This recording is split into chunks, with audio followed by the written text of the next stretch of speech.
તો આ તરફ વાત કરીએ અમદાવાદના પોશ વિસ્તાર શેલામાં પણ પાણી ભરાઈ જવાની સમસ્યા। સામાન્ય વરસાદમાં જ શેલાની સોસાયટીઓ જળમગ્ન બની છે। પાણીનો નિકાલ ન થતા રહીશો પણ હવે પરેશાન બન્યા છે। 7 વર્ષથી શેલામાં પાણી ભરાવાની સમસ્યા છે। પાણીના નિકાલની કોઈ જ વ્યવસ્થા નથી કરવામાં આવી। અમદાવાદનો પોશ વિસ્તાર ગણાતો એવો શેલા વિસ્તાર જે ડેવલપ થઈ રહ્યો છે, છેલ્લા 7 વર્ષથી આ જ સ્થિતિ શેલાની છે કે ત્યાં 7 વર્ષથી પાણી ભરાઈ જવાની સમસ્યા રહે છે। તો પાણીના નિકાલની કોઈ જ વ્યવસ્થા ન કરાતા સ્થાનિકો પણ હવે પરેશાન બન્યા છે। પાણીના નિકાલની કોઈ જ વ્યવસ્થા શેલામાં અત્યાર સુધીમાં કરવામાં નથી આવી। અમદાવાદનું પોશ વિસ્તાર ગણાતો એવો શેલા જ્યાં આ દ્રશ્યો સામે આવી રહ્યા છે।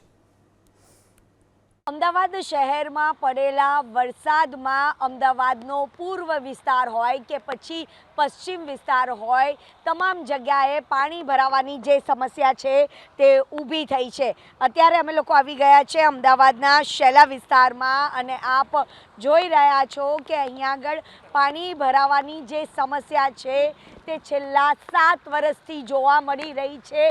એટલી હદે અહીંયા આગળ પાણી ભરાય છે કે અહીંના જે સ્થાનિકો છે તે હેરાન પરેશાન થઈ રહ્યા છે।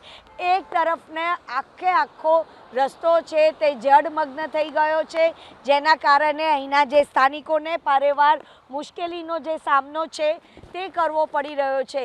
ગગનચુંબી ઇમારતો તો બનાવી દેવામાં આવી છે, પરંતુ જે ડ્રેનેજ સિસ્ટમ બનાવવી જોઈએ તે બનાવવામાં નથી આવી અને તેના કારણે જ આ વિસ્તારમાં પાણી ભરાવાની સમસ્યા છે તે ઊભી થઈ છે। અનેક વખત ઓરડા પ્રશાસનને ફરિયાદ પણ કરવામાં આવી છે, તેમ છતાં પણ આ સમસ્યાનું જે નિરાકરણ છે તે નથી થતું અને તેના જ કારણે અહીંના લોકો હેરાન પરેશાન થઈ રહ્યા છે। શેલામાં જેટલી પણ સોસાયટી આવી છે એ તમામ સોસાયટીની બહાર તેમજ અંદર જે સમત્વ સોસાયટી આવી છે ત્યાં આગળ પણ પાણી ભરાવાની પરિસ્થિતિ છે તે ઊભી થઈ છે। એટલે કે સ્માર્ટ સિટી અમદાવાદ શહેરમાં પૂર્વ વિસ્તાર હોય કે પછી પશ્ચિમ વિસ્તાર હોય, જ્યાં જુઓ ત્યાં પાણી જ નજરે પડી રહ્યું છે અને નગરોડ પ્રશાસનના પાપે જે સ્થાનિકો છે તે હેરાન પરેશાન થઈ રહ્યા છે।